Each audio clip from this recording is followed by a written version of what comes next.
The Los Angeles Lakers enter Friday night's clash with the Minnesota Timberwolves, carrying a lot to prove. After dropping their season opener 119-109 to the Golden State Warriors, the team is eager to bounce back fast, but their next challenge won't be an easy one. The Timberwolves are one of the toughest and deepest squads in the Western Conference, a team that thrives on exposing weaknesses. They did exactly that last spring when they shocked Los Angeles in the playoffs, eliminating the Lakers in just 5 games. That early exit still stings in LA, making this matchup their first real chance at redemption. But this Minnesota team isn't quite the same one that knocked them out in April. Even after reaching the Western Conference Finals for the second straight season, the Timberwolves made several bold off-season moves. Former Knicks star Julius Randle and two-way guard Donte DiVincenzo joined the roster, replacing Karl Anthony Towns, who was traded to New York in a cap-saving move late in the 2024 offseason. The faces have changed, but under head coach Chris Finch, the Timberwolves have kept their trademark intensity and defensive toughness. The Lakers also made significant adjustments during the summer. They let defensive specialist Dorian Finney-Smith walk in free agency, a decision that raised some eyebrows among fans. In his place, they brought in DeAndre Ayton, hoping his size and scoring ability could give them a dominant presence inside. To boost their shooting, they added Jake LaRavia, and they also landed veteran Marcus Smart, a former Defensive Player of the Year, to bring leadership and grit to a roster that's seen plenty of turnover in recent seasons. Even with Luka Doncic and Austin Reeves leading the offense, chemistry problems were obvious in the opener. The defensive rotations were slow, Ayton struggled to connect in pick-and-roll situations, and the bench failed to deliver consistent scoring. If those problems persist, the Lakers could easily find themselves in a 0-2 hole before heading to Sacramento for their next test. So what must happen for Los Angeles to turn things around? And can they slow down a red-hot Anthony Edwards who erupted for 41 points in his season debut? Several analysts weighed in before tonight's much-anticipated showdown. Noah Cameras believes Rui Hachimura could be the X factor. He was too quiet in the opener, finishing with just 9 points on limited attempts. Hachimura has the potential to be that third scorer behind Doncic and Reeves, easing some of the pressure on them. Expect him to attack early, look for mid-range opportunities, and create mismatches.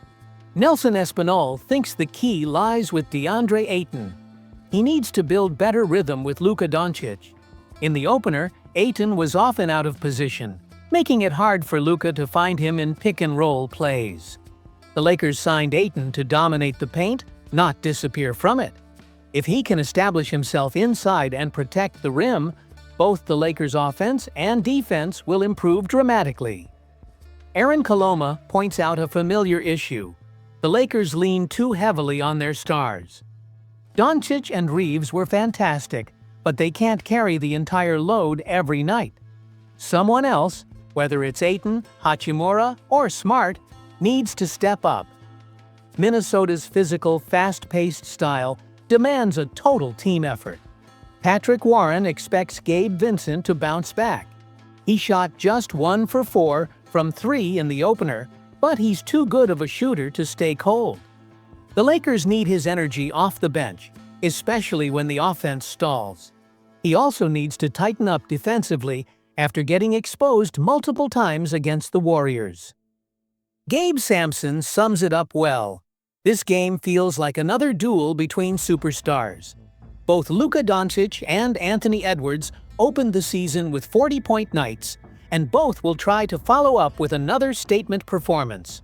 The difference may come from the supporting cast, and right now, Minnesota's looks more connected.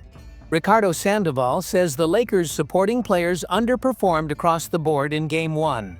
Outside of Doncic, there was a noticeable lack of intensity. For Los Angeles to compete, every player needs to bring energy, defense, and ball movement. Alex Kirschenbaum adds that Ayton's first game simply wasn't good enough. 10 points, 6 rebounds, and 4 turnovers in 34 minutes won't cut it. He has to play like a franchise center, not a role player, especially against Minnesota's big front line, anchored by Rudy Gobert and Julius Randle. When asked how to contain Anthony Edwards, Sandoval was realistic. You don't stop him, you slow him down.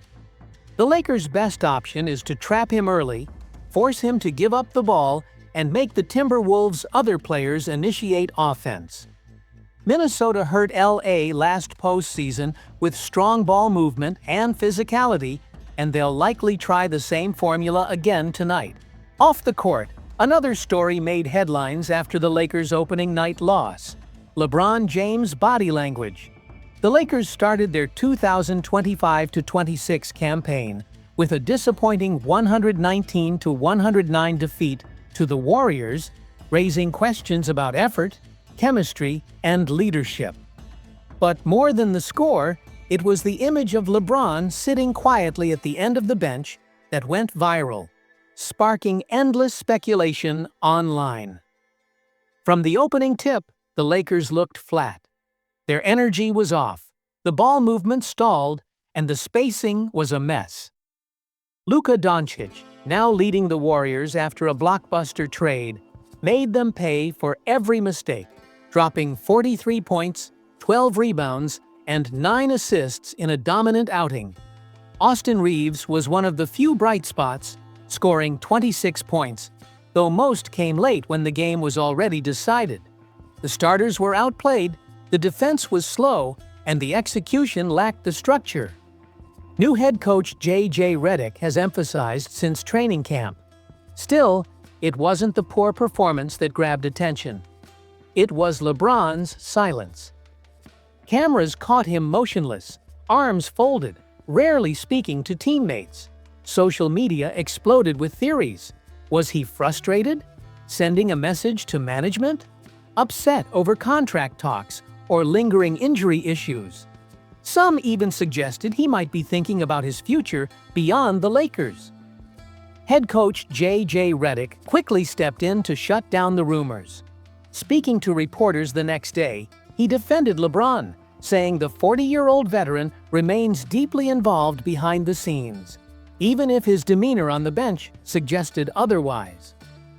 Redick explained that LeBron was fully engaged during the team's film session, asking questions, giving feedback, and helping teammates break down plays.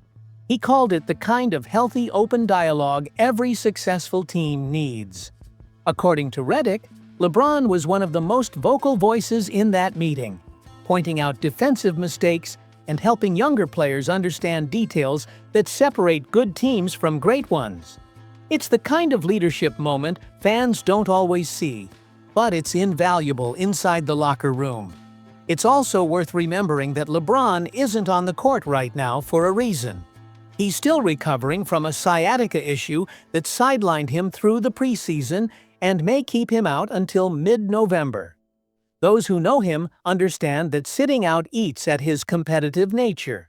His quiet posture on the bench may reflect frustration at being unable to play, not disinterest in his team. Still, the Lakers' issues go beyond LeBron's absence. Their offensive rhythm was inconsistent, with too much isolation and not enough movement. Defensively, the communication was poor, and the Warriors punished them with open shots all night. Redick didn't dodge responsibility, admitting the team needs time to build trust and chemistry. "We're trying to build something sustainable," he said. "That doesn't happen overnight." With Anthony Davis gone and several new faces adjusting to new roles, the Lakers are relying heavily on their supporting cast to carry the load until LeBron returns. Players like Reeves, Hachimura, and Vincent must step up in both scoring and leadership. LeBron's influence still matters deeply. Even from the bench, his presence shapes the team's mindset and approach. Meanwhile, trade rumors are swirling once again. A new proposal making the rounds suggests the Lakers could reunite with former fan favorite Malik Monk in a potential deal with the Sacramento Kings. According to reports, the trade idea would send Gabe Vincent, Maxi Kleber, and a protected 2031 first-round pick to the Kings in exchange for Monk. At first glance, it seems like a win-win. The Lakers would regain a proven scorer who already has chemistry with LeBron and Reeves, while the Kings would receive solid rotation players and a future pick. The Kings reportedly explored moving Monk earlier this offseason, possibly to clear cap space, though nothing materialized. Analyst Jacob Rude described their situation as odd, suggesting Sacramento might consider such a trade if they're planning a roster shakeup. He even proposed swapping the draft pick for rookie Dalton Knecht, making the deal even more favorable for Los Angeles. For the Lakers, bringing back Monk could solve a key issue: bench scoring. Despite a strong starting lineup led by Doncic, Reeves, and LeBron, the second unit lacks consistent offensive punch. Monk's scoring versatility, energy, and familiarity with the team could immediately elevate their depth and balance. For Sacramento, it would be a tough decision. Monk has been a key part of their offense alongside De'Aaron Fox, forming one of the West's most exciting backcourts. Losing him would hurt unless they have a clear plan to replace his production. Still, from a financial standpoint, the trade makes sense for both sides, fitting cleanly under NBA salary rules. Ultimately, this rumored deal highlights how aggressive the Lakers might need to be to maximize their championship window. With LeBron nearing retirement and Doncic in his prime, Los Angeles can't afford to waste another year relying on unproven depth. Monk's return would provide scoring, chemistry, and a jolt of energy, exactly what the team needs to keep pace in a stacked Western Conference. Whether or not the reunion happens remains to be seen, but one thing is certain: the Lakers are under pressure to act. That future first-round pick might seem valuable now, but if it leads to a run at another title, it could be a small price to pay for another shot at glory in purple and gold.